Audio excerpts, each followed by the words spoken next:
So, punta tayo sa loob, guys. Meron din sila mga animals doon.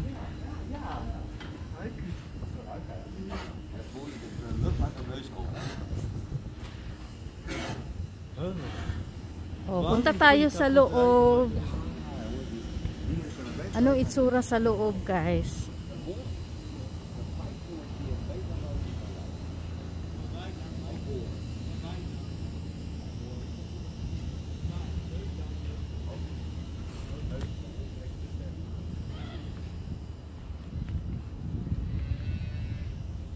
Dito tayo, guys.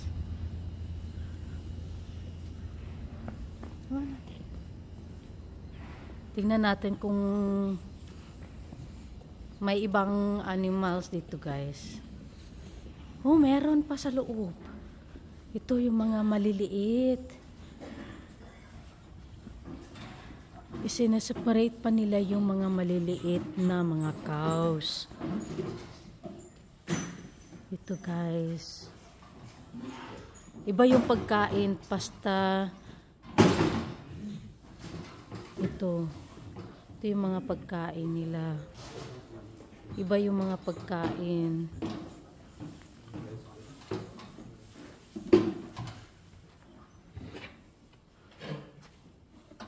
Hello.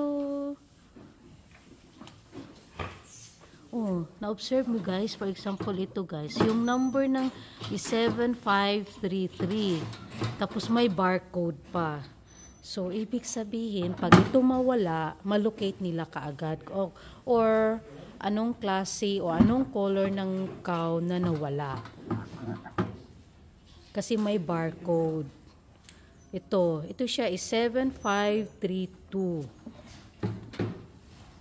7528 yung number. Sa dami ng baka dito, kailangan bigyan ng numbers every cows. Ito din 7526, yung isa 7527. Oh, ito siya is nagma-milking. So ito mga bata pa, guys, na cow. So ang iniinom nila is yung milk ng mother.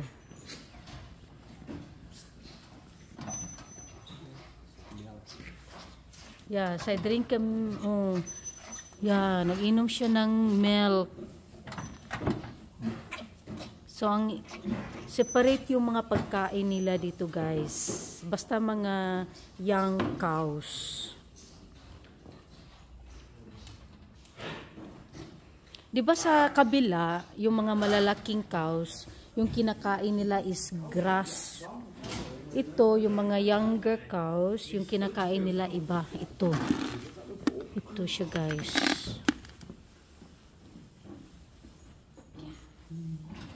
Ito, yung iba nagpapahinga.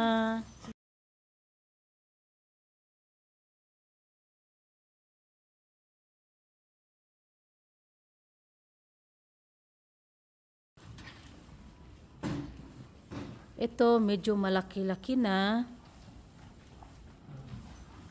Oh, iba din yung mga pagkain nila.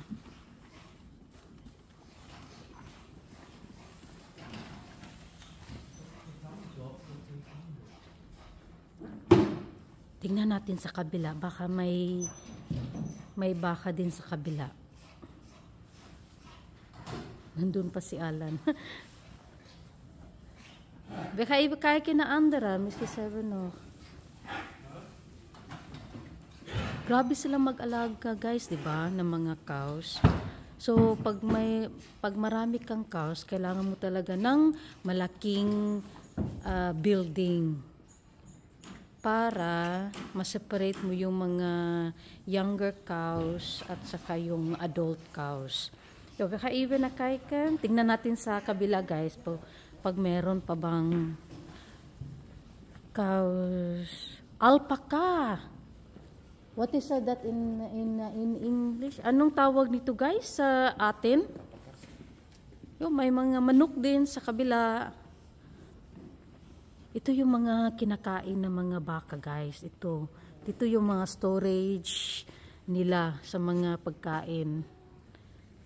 Ito guys. Ito din. And, hindi ko alam guys anong pangalan nito sa atin. Kumakain sila ng grass.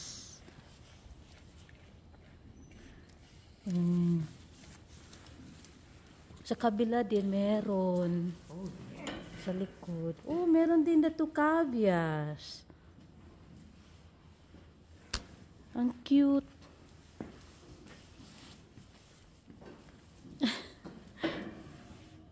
Yakan ibu probiran Alan. Gimana kerasan Alan? Pak mara keras Alan. Pak mara keras. Waar heb je dat gepakt? De grond. Ito din. Alpaca ang tawag dito guys. Itong klase na animals. Si Alan Good so Alan, very good. Yeah, sarap ha? Yum yum yum yum yum yum yum yummy. Yummy. Yummy. Siguro yun ang papa alpaca. Ito mama alpaca at ito yung mga babies. Usually yung paglalaki, yung balat nila is darker than sa babae, di ba?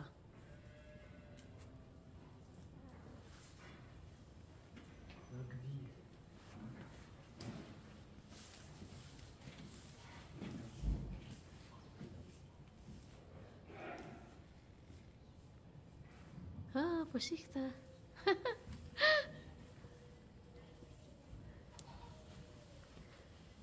Balik tayo sa yung mga kinakain nila guys. Ito yung mga kinakain nila. So dito ang mga storage ng mga pagkain, mga grass. Ito lahat dito nila kunin. Merong manok pa dito. Isang manok.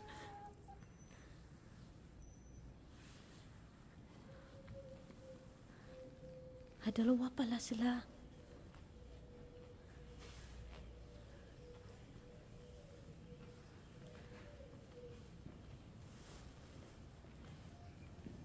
Tayo sa loob kung saan magstay si Alan. Magstay siya dito from 9 o'clock in the morning hanggang 3 o'clock in the afternoon.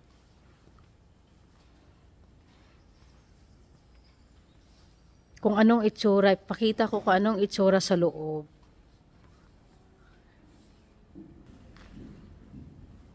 Nandun pa sila, hindi pa sila tapos.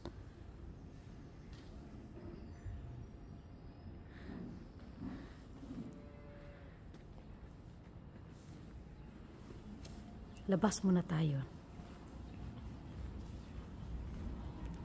So nakita ninyo guys, ha? Pag may baka ka talaga, maraming baka, kailangan malaki din yung area mo.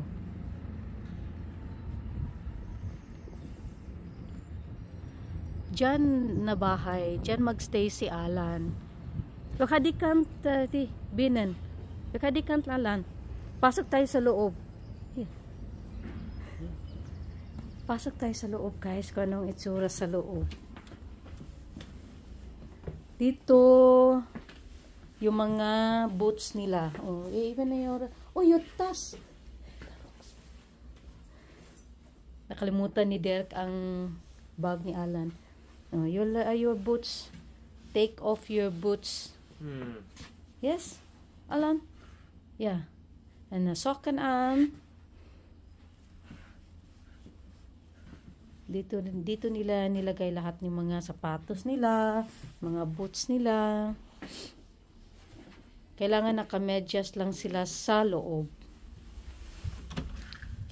guys sa loob.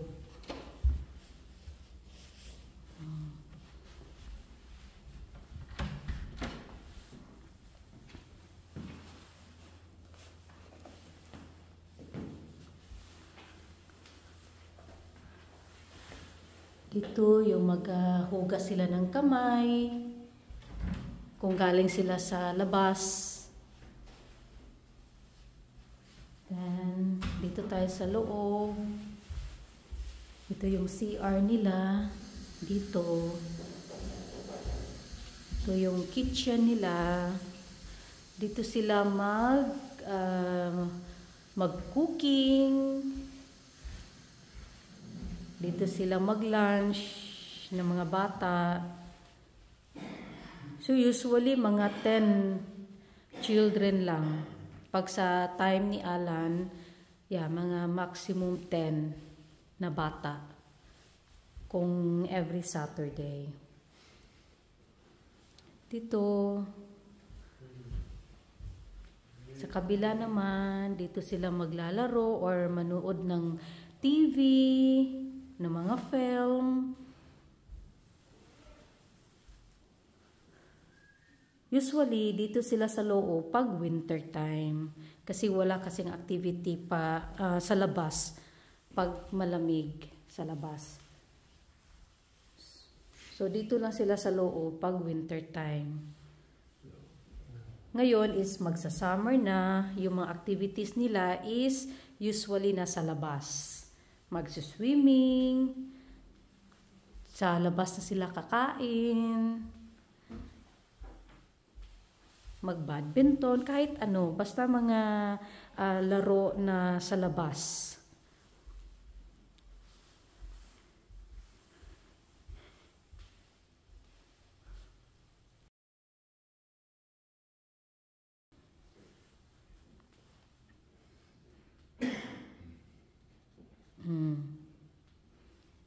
Ito din, di ba? May mga routine sila. So, alam ng bata kung anong gagawin nila for today. So, ito lang ang itsura guys sa loob.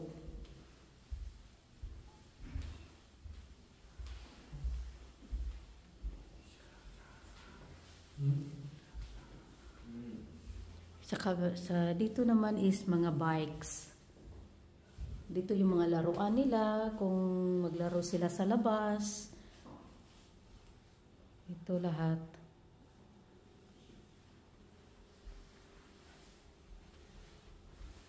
Ala, naghugas ng kamay. Kasi nasanayan niya, pag nasa labas sila, kailangan maghugas ng kamay.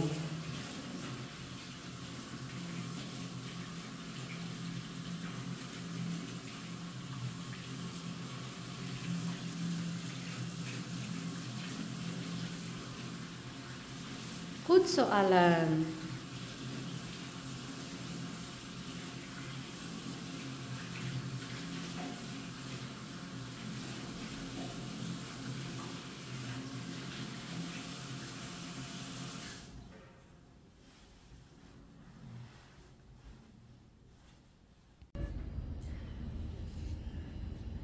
Dahalan! Dito ang itsura sa labas, guys. Pag mag-summer, dito sila maglalaro. May mga manok sila.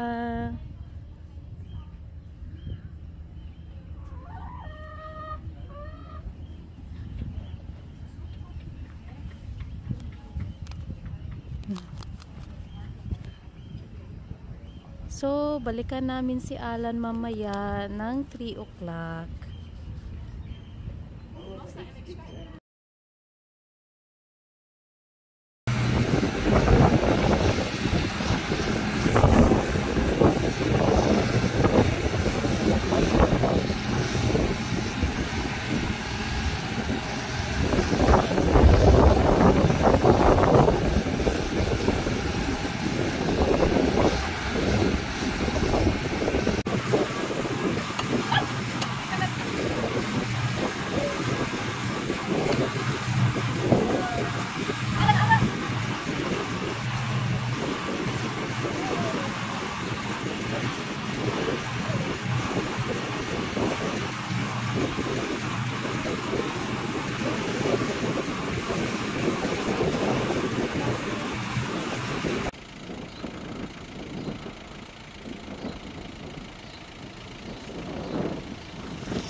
That's all for today, guys. Sana may natutunan kayo sa video namin. At see you next time. Thank you for watching. Please subscribe our channel.